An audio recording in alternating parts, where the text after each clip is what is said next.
नमस्कार दोस्तों, स्वागत है आपका आज के इस नए वीडियो में। ब्रिगेड होटल वेंचर्स का आईपीओ बहुत टाइम से पेंडिंग था और क्योंकि ये एक शेयर होल्डर्स कोटा वाला आईपीओ है तो लोगों में इसको लेकर एक्साइटमेंट भी बहुत है। बट पिछले 1-1.5 साल से ये आईपीओ बस पोस्टपोन ही हुए जा रहा है, लेकिन अब फाइनली इसकी ऑफिशियल अनाउंसमेंट हो गई है और कंपनी ने अपना आरएसपी भी फाइल कर दिया है, यानी कि रेड हेरिंग प्रोस्पेक्टस। और वैसे इसकी सारी डिटेल्स तो अभी तक हमारे पास नहीं है, शायद कंपनी ने प्राइस बैंड अभी तक अनाउंस नहीं किया है, लेकिन जो भी डिटेल्स आउट हुई है वो मैं आपको बता देता हूँ। तो आज ये एक बहुत ही छोटा सा वीडियो होने वाला है, लेकिन मेनली इस आईपीओ में शेयर होल्डर्स कोटा को लेकर अगर आपका कुछ भी डाउट है कि इसकी पेरेंट कंपनी कौन सी है, रिकॉर्ड डेट क्या है, कौन इसमें एलिजिबल होगा, कौन नहीं होगा, तो वो सारे कंफ्यूजन आज के इस वीडियो में क्लियर हो जाएंगे। तो पूरी जानकारी के लिए आप इस वीडियो के अंत तक बने रहें। अब देखिए, इसका प्रॉपर रिव्यू तो हम किसी नेक्स्ट वीडियो में डिटेल में करेंगे, लेकिन अभी मैं आपको इतना बता देता हूं कि ये ब्रिगेड ग्रुप की एक कंपनी है जो कि साउथ इंडिया में अपनी एक होटल चेन ऑपरेट करती है। अब ये कंपनी अपना आईपीओ लॉन्च कर रही है जिसकी टोटल इश्यू साइज है 759.6 करोड़ रुपीज और ये पूरा का पूरा आईपीओ फ्रेश इश्यू होगा। इसमें ओएफएस का कोई पार्ट नहीं है, यानी कि जो भी 760 करोड़ रुपीज है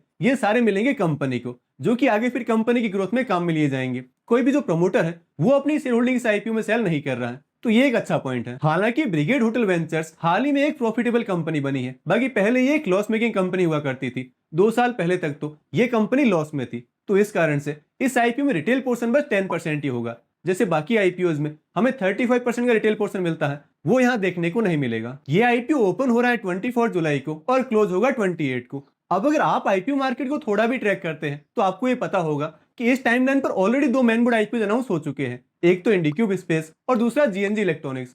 वैसे तो वो दोनों आईपीओ शायद 24 को ही क्लोज हो रहे हैं, लेकिन उनका जो रिफंड है वो हमें 29 को मिलेगा, जबकि 28 को ये आईपीओ क्लोज हो जाएगा। तो अगर हमें इन तीनों मेन बोर्ड आईपीओ में अप्लाई करना है तो हमें सेपरेट अमाउंट चाहिए होगा। तो ये तो श्योर है कि जुलाई महीने का लास्ट वीक आईपीओ के मामले में काफी बिजी रहेगा। वैसे इसी सेम टाइमलाइन पर एक अच्छा एसएमई आईपीओ भी ओपन हो रहा है जिसकी जीएमपी अभी से मोर देन 50% है, तो फंड अरेंज करने में हमें काफी प्रॉब्लम होने वाली है। अभी तो एनएसटीएल और हीरो फिनकॉर्प की भी अनाउंसमेंट बाकी है, वो आईपीओज भी शायद इसी 24 से 28 की टाइमलाइन पर ही होंगे। तो ये वैसे एक अच्छा हेडेक है। एक तो ये है कि आईपीओज बिल्कुल भी नहीं है, हम बस वेट ही कर रहे हैं कि भाई कब कोई नया आईपीओ ओपन हो और कब हम उसमें अप्लाई करें। और दूसरा ये सिचुएशन जहां एक साथ इतने आईपीओ ओपन हो रहे हैं कि हमें ये चूज करना पड़ेगा कि हम किस आईपीओ में अप्लाई करें और किसे अवॉइड करें। तो आई गेस सेकंड सिचुएशन ज्यादा बेटर है। अब अगर इस ब्रिगेड होटल वेंचर्स के आईपीओ में मैं आपको शेयर होल्डर्स कोटा के बारे में बताऊं तो देखिए, इस आईपीओ में ब्रिगेड एंटरप्राइजेस के शेयर होल्डर्स के लिए 10% का रिजर्वेशन होगा।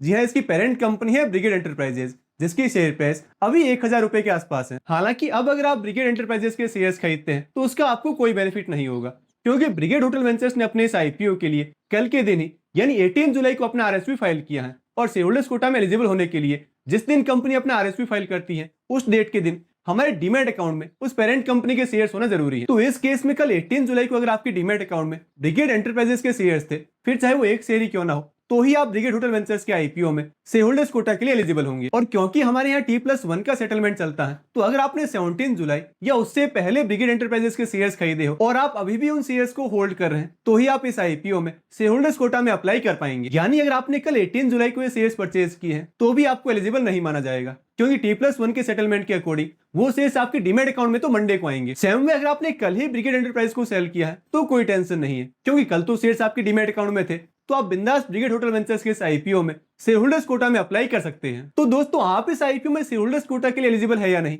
ये नीचे कमेंट बॉक्स में जरूर बता दें। और हाँ, आईपीओ मार्केट की लेटेस्ट अपडेट्स के लिए आप मेरे टेलीग्राम चैनल ज्वाइन करना ना भूलें, लिंक नीचे डिस्क्रिप्शन बॉक्स में दिया हुआ है। हमारी फिर मुलाकात होगी अगले वीडियो में। तब तक के लिए एक आईपीओ में शेयर होल्डर्स कोटा को लेकर अगर आपका कुछ भी डाउट है तो आप मेरा ये वाला वीडियो देख सकते हैं।